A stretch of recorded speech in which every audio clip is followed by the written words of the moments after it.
Herkese merhaba. İlk burslu çanta deneyimimle karşınızdayım. Daha önce hiç hoşuma giden bir burslu çanta modeli olmamıştı. O yüzden örmek istememiştim. Şimdi bana bir takipçim bir örnek gönderdi. Yani bir tık hoşuma gitti. Çok da açıkçası beğenmedim ama sizlerle paylaşmak istedim. Bakalım benimki neye benzeyecek. Şöyle bir burs aldım. Bursum 25 santim uzunluğunda. Şöyle göstereyim bakalım. Bu şekilde. 3,5 milim tığ kullanacağım. İpimin kalınlığına, inceliğine göre daha sonra tığımı değiştirebilirim. Şimdi gelelim ipe. İpi bu şekilde aldım. Umarım güzel çıkar. Rengine heveslenip aldım. Normalde rafya iplerin dokusuna bakardım ama bu kez rengine tav oldum. Çok güzel bir kahve. Ama bakalım örümü nasıl? Bayağı bir sert görünüyor. Gidişat nasıl olacak bilmiyorum. Bakın uç kısmı biraz kalınmış. Bu kısmı kesip atacağım. Şimdi bakalım ipimiz gerçekten rengi şahane. Bu renkleri birçok markada aradım ama bulamadım. En son bir tuhafiyeden aldım. Bakalım nasıl olacak. Evet, ipimi sabitliyorum. Şimdi 25 tane zincir çekiyorum. Bu arada örümü aşırı zora benziyor. Bakın tığdan bile geçmiyor. Bununla işimiz var. Hadi bakalım. Evet, 25 tane zincirimi büyük çilelerle çekiyorum. Siz olun. Kesinlikle dokusuna bakın. Yumuşak bir ip tercih edin. Benim gibi rengine kanmayın. Evet. Gördüğünüz gibi çok zor örülüyor. Zincir çekerken bile zorlanıyorum ve tığım sanki bir tık küçük geliyor. Tığımı değiştirsem iyi olacak. Bir tabanı yapalım bakalım. Oval bir taban hazırlayacağız. Evet. 25 tane zincirimi çekiyorum. Evet, 25 tane zincirimi çektim. Neye göre çektim onu da göstereyim. İlk defa da burslu çalışıyorum. Evet bakın bu şekilde uzunluğuna baktım. Oval tabanda çok yanlardan genişleme olmaz. O yüzden de 25 santimlik bursuma yakın bir şey baktım. Ona göre zincir çektim. Evet bakın şimdi zincirin dış kısımlarına, normal orta kısmına değil de batarak sık iğneler yapacağım. İlk sık iğnemi yapıyorum ve başlangıç noktama bir tane ayraç yerleştiriyorum. Buraya şimdi aynı noktaya ikinci sık iğnem, aynı noktaya üçüncü sık iğnem, sonrasında devam ediyorum. Bakın o dış kısımlarında batarak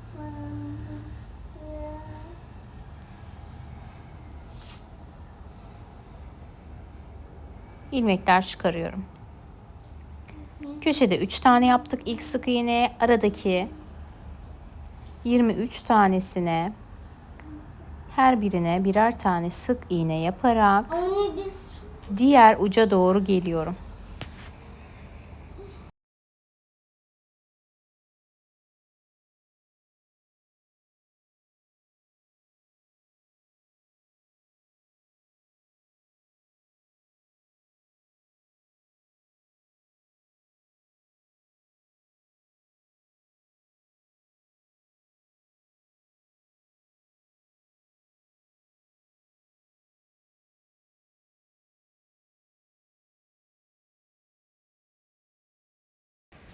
Evet, şimdi sıra sonuna geldim.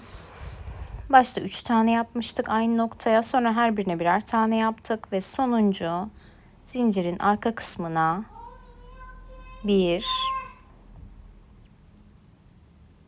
buraya bir ayraç yerleştirelim. Köşemiz belli olsun. Aynı noktaya 2,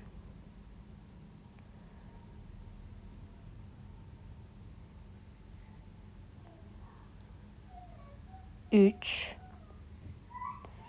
ve 4 tane sık iğne yapıyorum. Şimdi diğer kısımlarda bu 23 tane yaptığımız sık iğnenin her birinin karşısına birer tane sık iğne yapıyoruz. Bu orta kısımlar sabit. Artırmaları sadece kenarlardan yapıyoruz.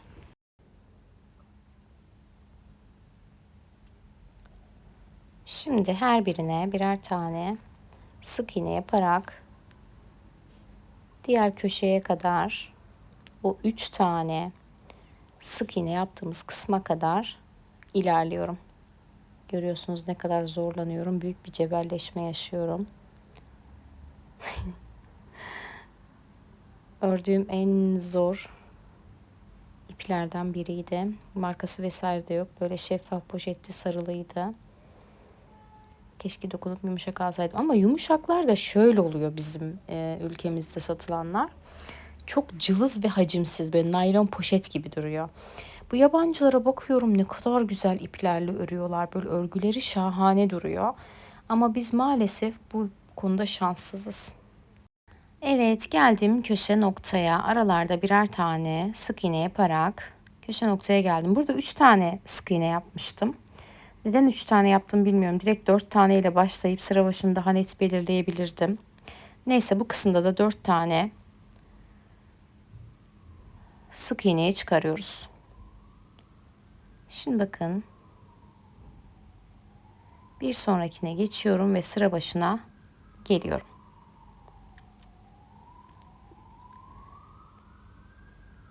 Şimdi buradaki 4 tane sık iğnenin her birine çift batarak burada 4 tane olan köşedeki sık iğne sayımızı 8'e çıkarıyoruz.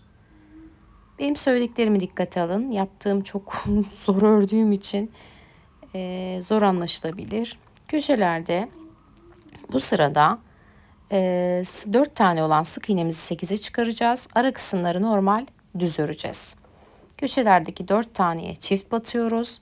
Ara kısımlardaki olanlara da her birine tek batıyoruz. Bu köşelere ayraç takmayı unutmayın. Kafanız karışmasın. Artırma yaptığımız yerler bu şekilde daha net belli olacaktır.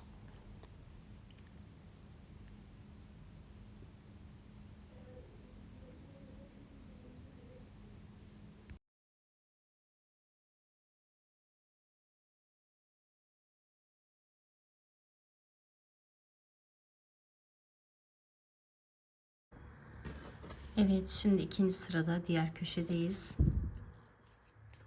Burada 4 tane ilmeğim vardı. Şimdi her birine çift batıyorum. İlkine hemen bir tane batıyorum ve yer belirleyicimi buraya takıyorum.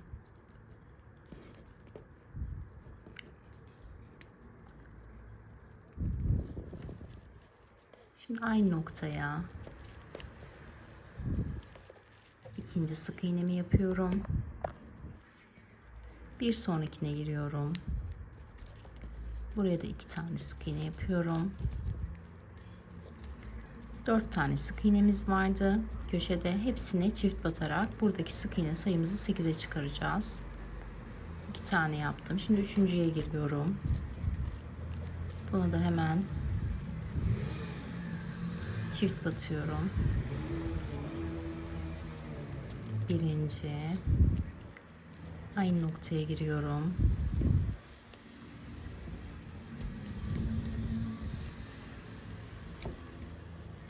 İkinci. Bakın kaç tane oldu? 1, 2, 3, 4, 5, 6. Geliyorum. 4'ün üstüne de çift batarak buradaki artırma sayımı, köşe kısmını 8 tane ilmeğe çıkarıyorum. Evet, bakın. Burada 8 tane ilmeğe çıkardık. Şimdi 8.'ye de hemen ayracımızı takalım. Artırma yaptığımız yer net olarak anlaşılsın. Bakın. Köşe kısım bizim artırma yaptığımız kısım. Şimdi orta kısımlarda yine her bir sık iğnenin üzerine birer tane yaparak gelelim. Şurada yine bir öncekinde kısımlarda artırma yapmıştık. Şurasında da artırma yaparak buradaki gibi 8 taneyi çıkaracağız artırma ilmeğimizi. Evet, şimdi geldim diğer köşeye. Şuradan başlıyorduk biliyorsunuz. Buradaki ilmeği bu sıranın sonunda ekliyorduk. Şimdi hemen buradaki son ilmeğe çift batarak bu köşedeki ilk çiftimi yapıyorum. İlk artırmamı yapıyorum daha doğrusu.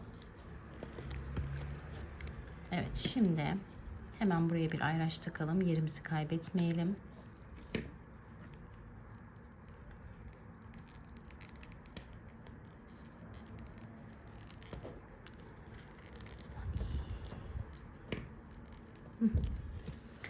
Evet, ilk çiftimi yaptım. İlk çiftimi yaptım. Burada da zaten 6 tane çift yapmıştım. Hemen devam ediyorum. 1, 2, 3, 4, 5, 6, 7, 8. Şuradaki 8.'ye de hemen ayracımı takıyorum. Evet. Şimdi bir üst sıraya çıkıyoruz. Bir üst sırada ne yapacağız? Bu 2 tane ilmek tam bir üst sıranın orta noktasından başlıyoruz. Yani şu artırmaların orta noktasından bir üst sıraya çıkıyoruz. Şimdi bu ayraçları artırmayı belli etmek için yaptım. Bir üst sıraya çıkarken de hemen diğer ayracımı takacağım. Bu da bir üst sıranın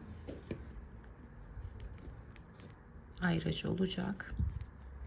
Evet, bir üst sırada ilk boşluğuma tek yaptım. Bir sonrakine giriyorum. Çift yapıyorum. Bir tanesine tek yapıyorum. Bir sonraki sık iğneye giriyorum. Buraya çift batıyorum. Yani normal artırma mantığı yaptık. İlk sırada hepsine çift battık. İkinci sırada da bir tek bir çift yapıyoruz. İkincisine giriyorum. Bakın hemen artırmamı yapıyorum. Çiftimi yapıyorum. Sıradakine giriyorum. Tek yapıyorum. Tek sık iğne. Sonuncusuna giriyorum. Hemen ayracımı çıkaralım. Çift sık iğne yapıyorum.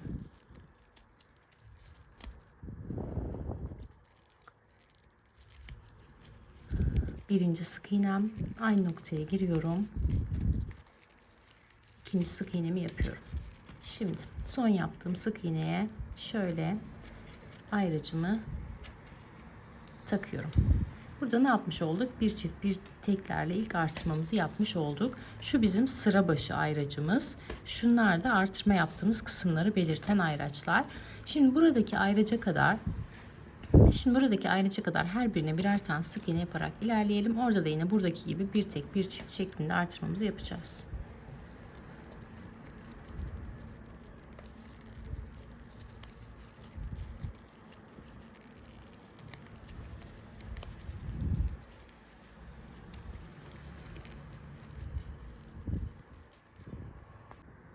Evet, geldim sıra sonuna. İkinci sıranın ikinci artırma noktasındayım. Bakın bu kısımdayım.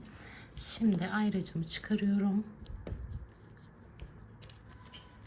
Bir tane tek yapıyorum. Bu noktaya hemen ayracımı takıyorum. Çünkü burası benim artırma noktam. İkinci sık iğneme geliyorum. Buraya çift batıyorum. Bir, aynı noktaya. 2. Bir sonrakine giriyorum. Bir tane sık iğne yapıyorum. Yani tek. Bir sonrakine giriyorum. Çift.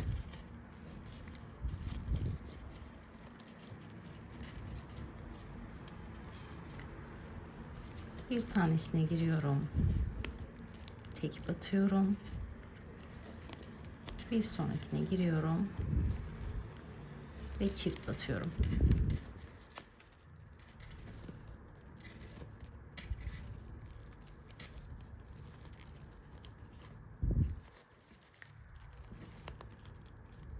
Bir tane tek batıyorum. Şimdi son ilmeğe geldim. Buna da çift batıyorum. Bir ve iki.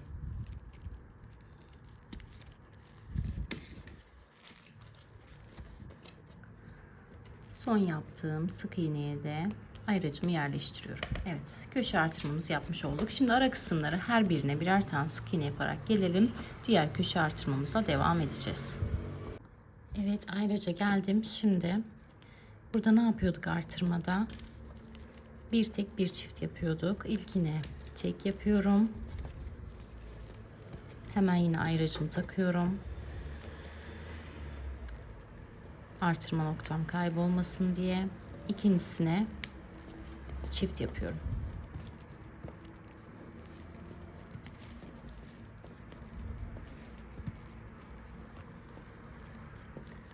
Şimdi ayracımı çıkarıyorum. Sıra başına geldim. Bu sırada ne yapıyoruz? 2 tek bir çift yapıyoruz. Önce ilk tekimi yapıyorum. Bura benim sıra başım. Hemen ayracımı takıyorum.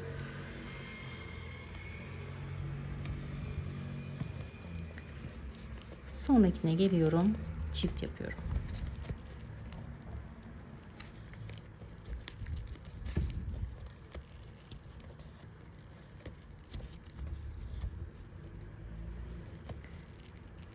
İki tane tek yapıyorum.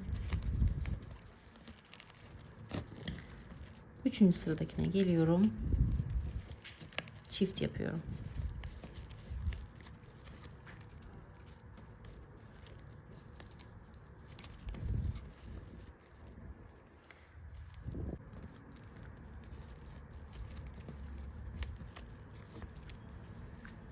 İki tane tek yapıyorum.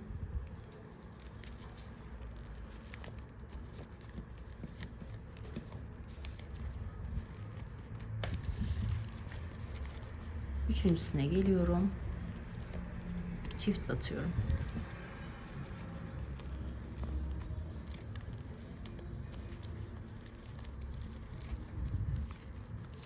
Sonuncusuna da şöyle ayracımı çıkarıp tek batıyorum. Ve artırma noktamı bitiriyorum. Bakın, bu şekilde. Şimdi diğer artırma noktasına kadar her bir sık iğnenin üzerine birer tane sık iğne yaparak gelelim. Evet, geldim diğer artırma noktasına. Burada ne yapıyorduk? 2 tek bir çift yapıyorduk. Hemen ilk tekimi yapıyorum. Buraya ayracımı takıyorum. Bir sonrakine giriyorum. Tek yapıyorum. Bir sonrakine giriyorum. Çift yapıyorum.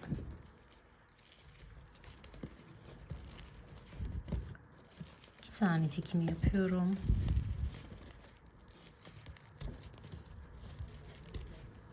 Üçüncüsüne giriyorum. Çift yapıyorum.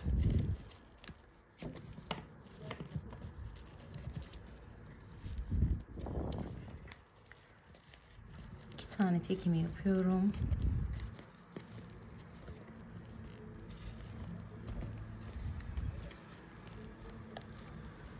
Sıradakine giriyorum. Çift yapıyorum.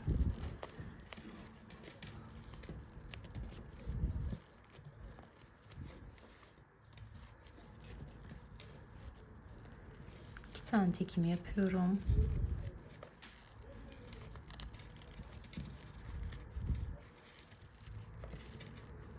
Ayracımı çıkarıyorum ve sonuncuya çift yapıyorum.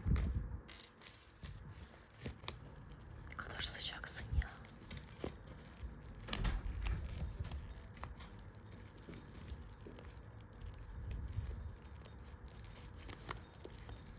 Evet. Şimdi son artırma yaptığım kısma yine ayracımı takıyorum. Ara noktaları düz olarak örüyorum. Diğer ayraç noktasında görüşelim. Evet, şimdi ara kısımları düz olarak ördüm ve yine artırma noktasına geldim. Ne yapıyorduk? Sıra başı burasıydı. Henüz sıra başına gelmediğimiz için 2 tane tek yapıyordum. İlk tekimi yapıyorum. Hemen buraya ayracımı yerleştiriyorum. İkincisine de tek yapıyorum. 2 tek. Üçüncüsüne giriyorum ve çift yapıyorum. Evet, 2 tek bir çift yaptım. Şimdi geldim ayraç noktama, sıra başına. Bu sırada da ne yapıyoruz? 3 tek bir çift yapıyoruz. İlk tekimi yapıyorum. Hemen ayracımı takıyorum.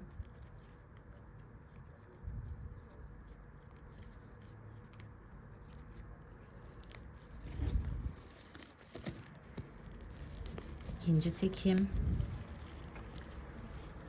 üçüncü tekim, dördüncüsüne giriyorum, çift yapıyorum. 3 tek, bir çift. Şimdi 3 tek bir çift yaparak bu noktaya kadar gelelim, artırma noktasına kadar. Ara noktaları düz bir şekilde örelim.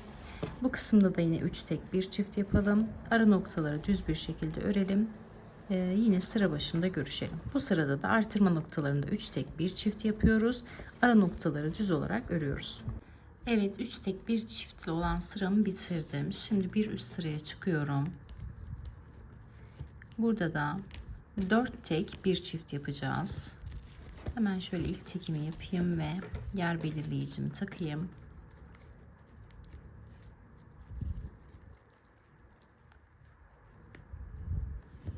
Evet, 1 2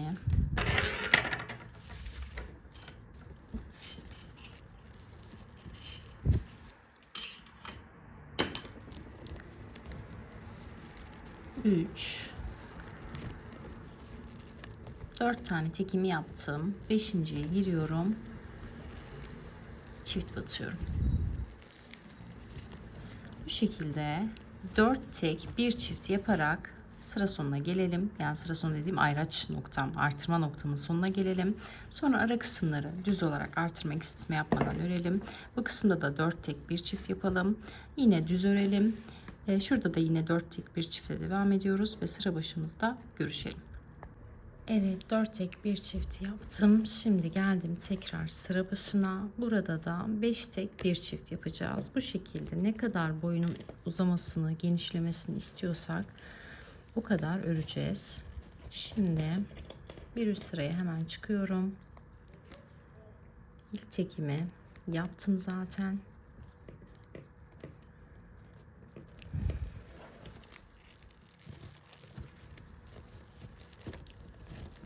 2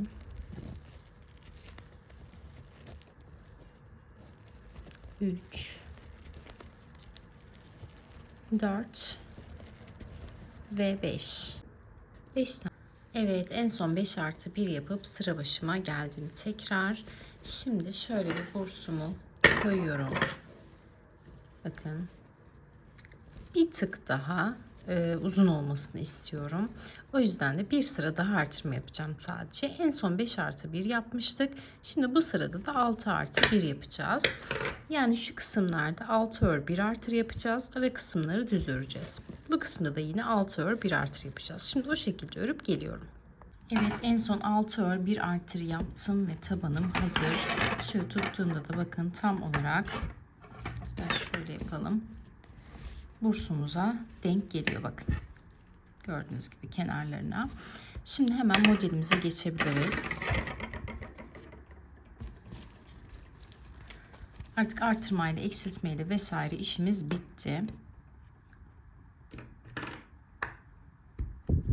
Şu ayraçlarımı çıkarabilirim. Tabanımız bitti.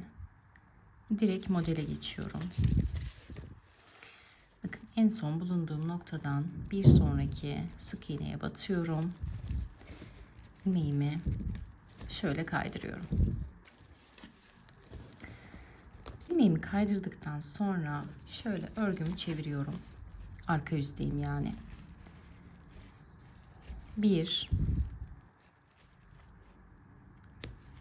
2 tane zincirle yukarı çıkıyorum. Bunu bir trabzan kabul ediyorum. Doluyorum. Aynı noktaya giriyorum. Yine 1 2 seferde çıkarak bir tane trabzan yapıyorum. Şimdi arada 2 tane zincir çekiyorum. Doluyorum. Aynı noktaya giriyorum. Yine bir tane ikili trabzan. Aynı noktaya giriyorum. Ve ikinci ikili trabzanımı yapıyorum. Ne yaptık aslında? Burada bir tane V trabzan yaptık. Şimdi bakın, zincir vesaire çekmeden doluyorum.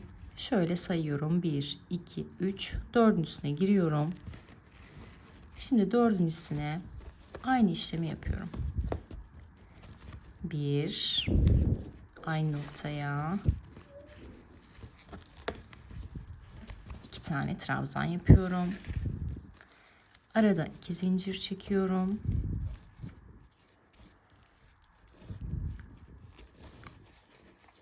Doluyorum ve yine aynı noktaya girip 2 tane ikili trabzan yaparak B'li grubumu oluşturuyorum.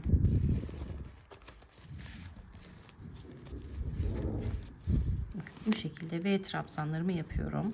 Şu an örgünün arka yüzündeyim. Bir kez daha gösterelim. Şu ayracı da çıkarayım, artık bununla da işimiz bitti.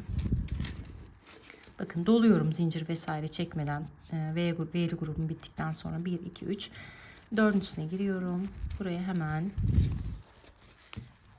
ikili trabzanımı yapıyorum. Aynı noktaya giriyorum. Yine ikili trabzan. Arada 2 zincir ve yine aynı noktaya girip 2 tane ikili trabzan yapıyorum.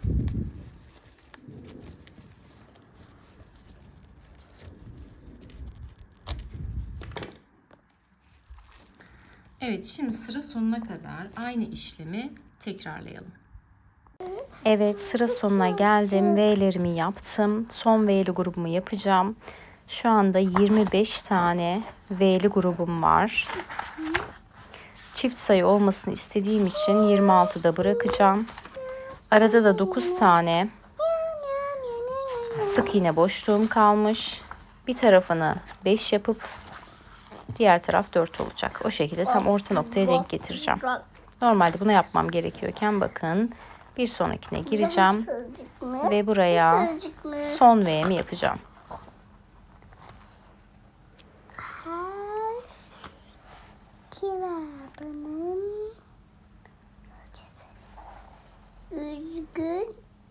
Üzgün az. Güzel bir şey mi? Üzgün az mı? Mutsuz olmak. Ya üzgün az. Güzel bir şey mi? Değil anneciğim. Evet, şimdi sıramızı tamamladık. Gülümsemek kötü bir şey mi? Hayır, güzel bir şey. Şimdi ilk başladığımız V'nin ilk trabzanını şöyle tepe noktasına batıyorum. Dudaklarımızı hep böyle O kadar yüksek, zor batılıyor ki güzel bulduğum şey yere mi? batıyorum. Hayır, üzgün olmak güzel bir şey değil. Hayır, dudaklarımı Kaydırıyorum ve sabitliyorum. bunu diyorum.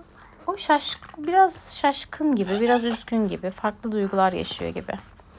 Evet, şimdi ilk sıramızı bitirdik. Modelimizin ikinci sırasıyla devam edeceğiz. Şimdi şöyle kaydırarak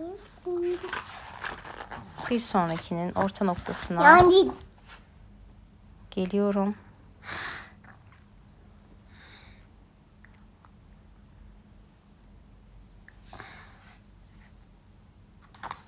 o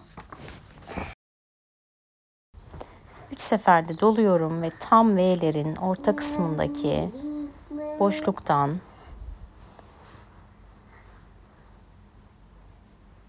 alt kısımdan giriyorum. İpim o kadar sert ki zor giriyorum. Sonra çekiyorum. Çekebilirsem inşallah. Evet. 3 seferde yukarı çıkarak bir üçlü trabzan yapıyorum.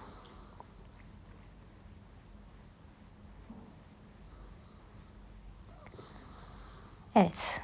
Aşağıdan yukarı doğru bir üçlü trabzan yaptık. Orta kısma yine V'li grubumuzdan yapıyoruz. 2 trabzan.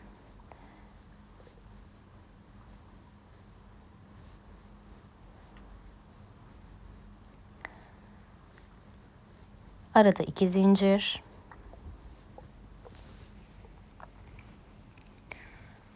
Yine 2 trabzan.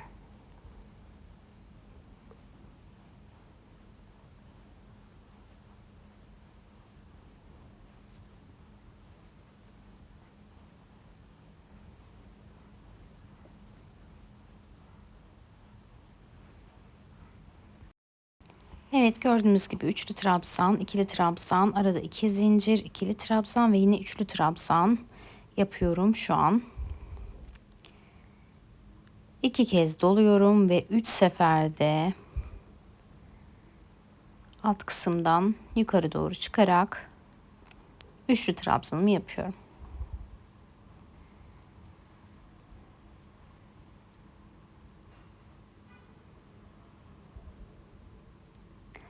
Şimdi devam ediyorum. Doluyorum bakın.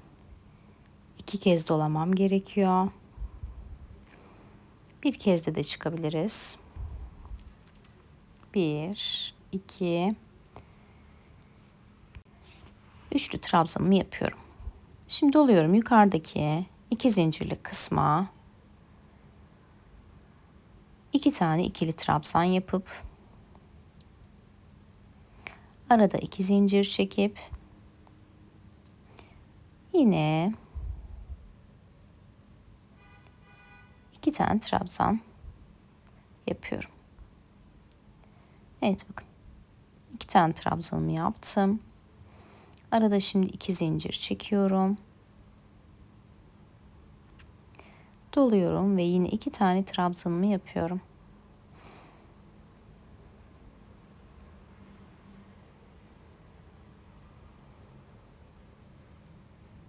İkinci trabzanımı yaptıktan sonra şimdi yine üçlü trabzan yapıyorum. 2 kez doluyorum. Alt kısımdan göründüğü şekliyle giriyorum. Ve 3 seferde yukarı çıkarak ikili trabzanımı yapıyorum. Daha ince bir iplikle daha zarif ve daha güzel duracağını düşünüyorum bu modelin. Hatta böyle heybe çanta yapabilirim bu modelle. Ya da kare spor bir çanta. Evet, şunu bir bitireyim de inşallah hayırlısıyla elime yüzüme bulaştırmadan. Evet, 2 tane motifimizi, yelpazemizi yaptık. Bundan sonrası aynı şekilde devam edecek. Modelimiz zaten 2 sıradan oluşuyor. İlk sırada yelpazeleri yapıyoruz. Bu sırada da üçlü trabzanlar artı aralarına yelpaze yaparak modelimizi kuruyoruz.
Evet, şimdi sıra sonuna kadar aynı işlemi tekrarladım ve sıramın sonuna geldim. En son 2 tane trabzanımı yaptım.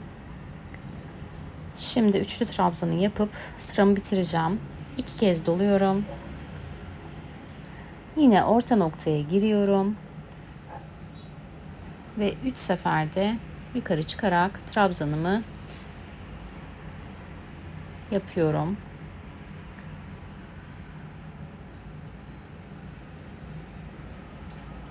Şu gösterdiğim gibi 2 tanesini bırakarak direkt ilk yaptığımız üçlü trabzana yaparak da birleştirebilirsiniz. Direkt üçlü trabzanı yapıp kaydırarak da birleştirebilirsiniz. Ben 2 şekilde de yaptım. O an hangisi içimden geldiyse ona göre yaptım. Evet, şimdi sıramı tamamladım. Tekrar arka yüze dönüyoruz. Tekrar başa dönüyoruz yani. V'lerimizi yaptığımız sıraya dönüyoruz. Bu şekilde bir sıra V yapıp bir sırada yukarısına bu modeli işleyerek istediğimiz uzunlukta çantamızı örüyoruz.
Evet, yelpaze sıramı tamamladım. Bir üst sıraya çıkmayı son kez göstermek istiyorum.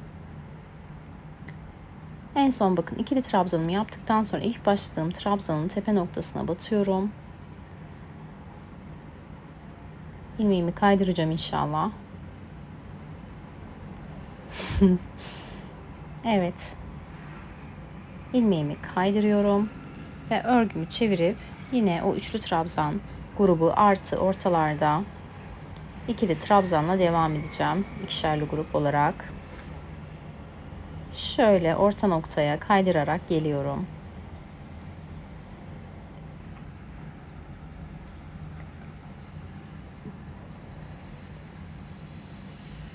Evet.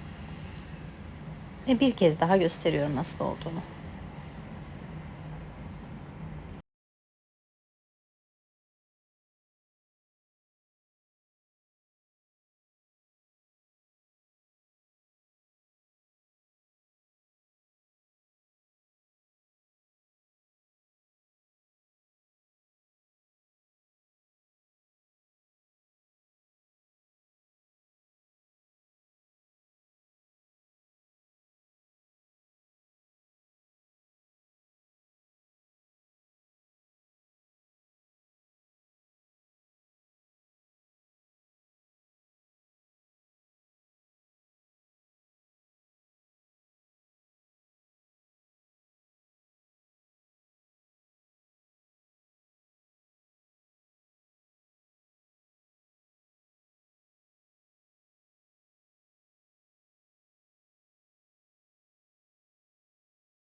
Evet, çantamı şimdi ben belli bir uzunlukta ördüm.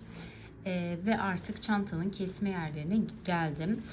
Normalde bunu birkaç sıra daha örebilirdim aslında ama ipim şöyle çok kalmadı ve ipim yetsin diye bu kadar yeterli diye düşünüyorum. Şöyle bakalım kaç model örmüşüm. Şu kısımları, tepe kısımları bakın sayarak ilerleyeceğiz. 1, 2, 3, 4 sıra örmüşüm ve bu benim için yeterli oldu. Benim ipim aşırı kalın. O yüzden de 4 sırada bile bakın şöyle 14 santim olmuş.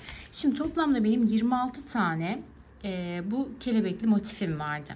Şimdi tam şöyle çantayı ortalıyoruz. Bakın şöyle koyuyoruz, ortalıyoruz. Tam ortaya denk gelen kısma şöyle bakın boş bırakıyoruz.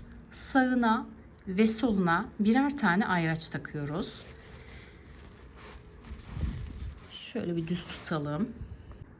Şimdi bakın burada bu kısımdan bir tane ortada bıraktık.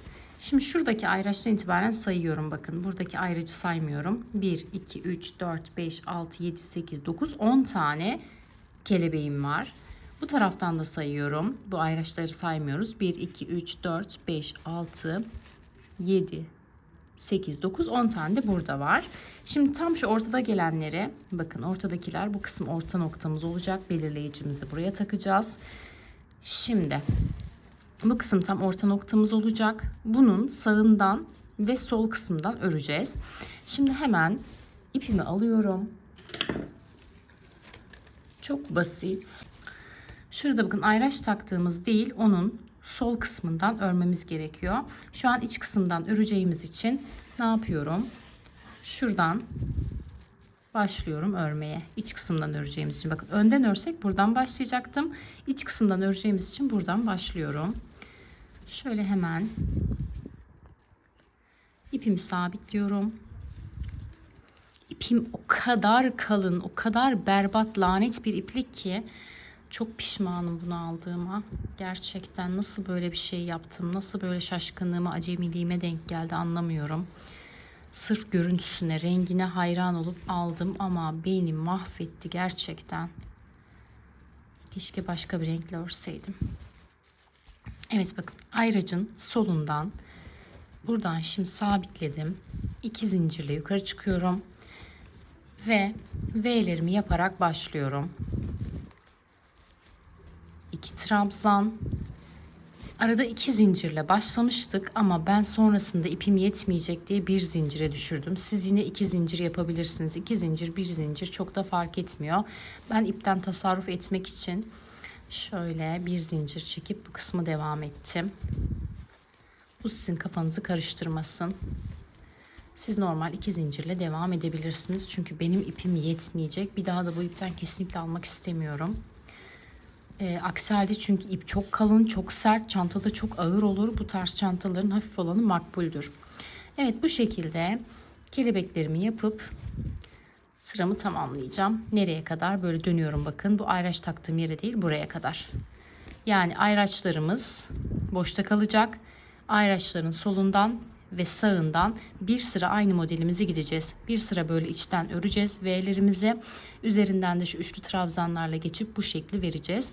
Buradan da aynı şekilde sonra diğer sırada devam edeceğiz. Evet bakın iki tarafa da şöyle yer belirleyicilerimi taktıktan sonra bir sıra bu işlemi yaptım. Bu tarafa da aynı şekilde. Şimdi artık çantamızı bitiriyoruz. Evet şöyle bakın tam şu V'lerin birleşim noktasından giriyorum. İpimi sabitliyorum. Şimdi bu noktaya aynı noktaya 2 tane sık iğne yapıyorum.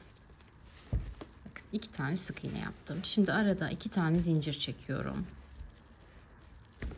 O kadar zor çekiliyor ki. Bir sonraki bakın tam V'lerin orta noktasına geliyorum. Buraya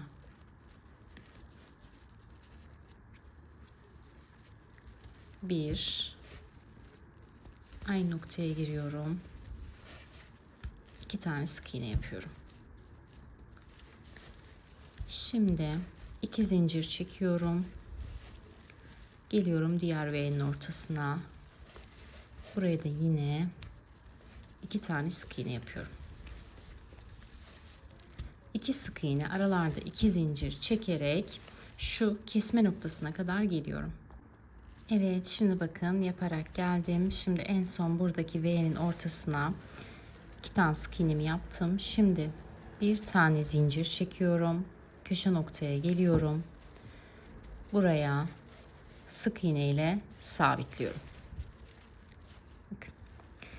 Şimdi şu kesme noktamıza geliyoruz. Ayracımı çıkarıyorum. Şimdi bu noktada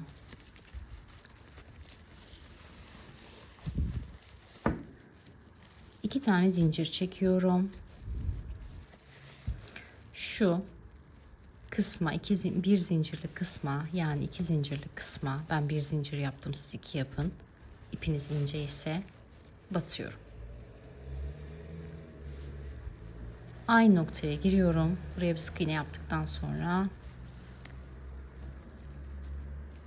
ikinci sık iğnemi yapıyorum. Bakın.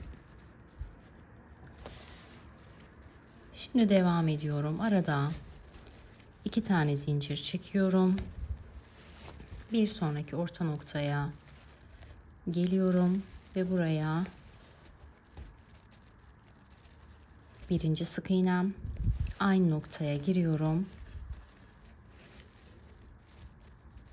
İkinci sık iğnemi yapıyorum.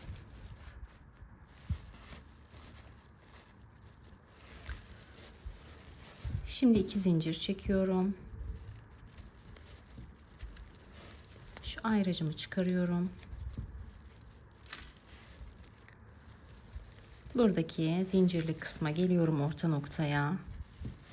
Hemen bir tane sık iğne yapıyorum. Aynı noktaya giriyorum. İkinci sık iğnemi yapıyorum.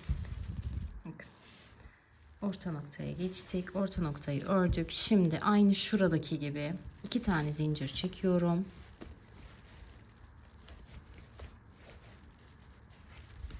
Ardından da buradaki tam köşe noktaya bakın. Köşe noktaya geliyorum. Şuradaki trabzanların ilkinin tepesine, orta noktaya değil, sabitliyorum. Şimdi bir zincir çekiyorum. Şuradaki tam orta noktaya geliyorum. Sabitliyorum ve buraya 2 tane sık iğne yapıyorum. Evet, şimdi bu şekilde bütün çevresini sık iğnelerle geçip geliyorum. Evet, bu arada şu bursu sarmayı da göstereceğim size. Şöyle bakın. Çok da ses çıkıyor. Bu şekilde. Bakın, daha sonra iyice şöyle sıkıyoruz.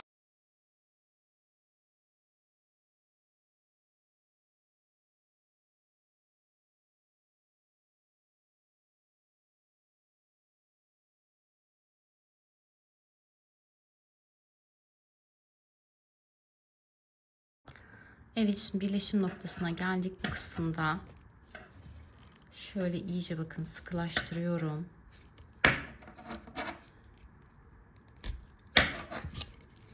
Bir, iki, üç, 4, 5, 6. Bir tane daha çekiyorum. 7. Bakın tam şu noktayı aşana kadar zincir çektim. 7 tane. Şimdi bu noktadan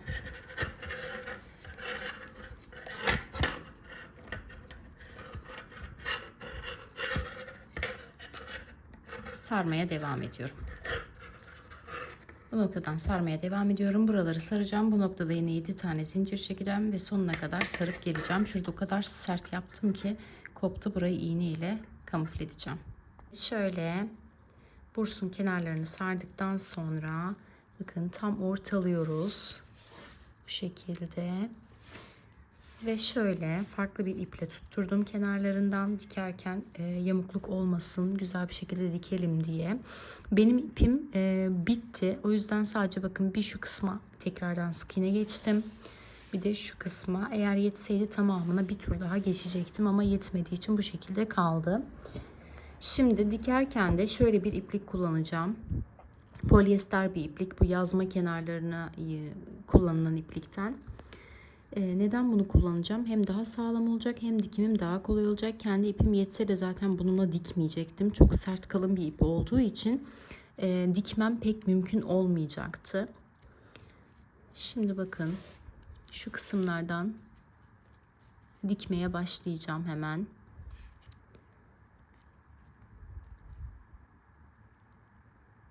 Şöyle önce bir ipimi sabitliyorum. Sonrasında kısma geçiyorum. Karşı kısma geçiyorum. Ve iyice çekip sabitliyorum. Sonra karşıdan bir sonrakinden batıyorum.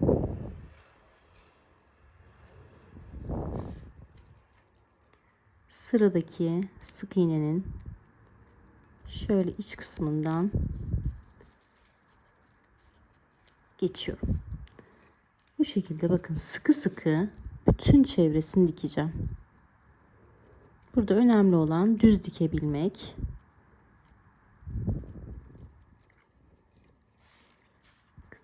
Bu şekilde ne kadar sıkı ve sert dikersek o kadar kar. Şu kısma geldiğimiz zaman da bu zincirlerin etrafından dikeceğiz. Bakın şurada zincir çektiğimiz kısım var ya, bu kısımdan birleştireceğiz. Şimdi ben masada çok zorlanıyorum. O yüzden biraz gösterip daha sonra devamını kendim tamamlayacağım.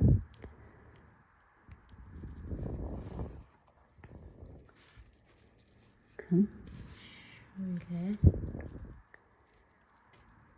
Bir tık renk farkı oluyor ama çok da önemli değil. Zaten içe karılacağı için çok belli olmayacak.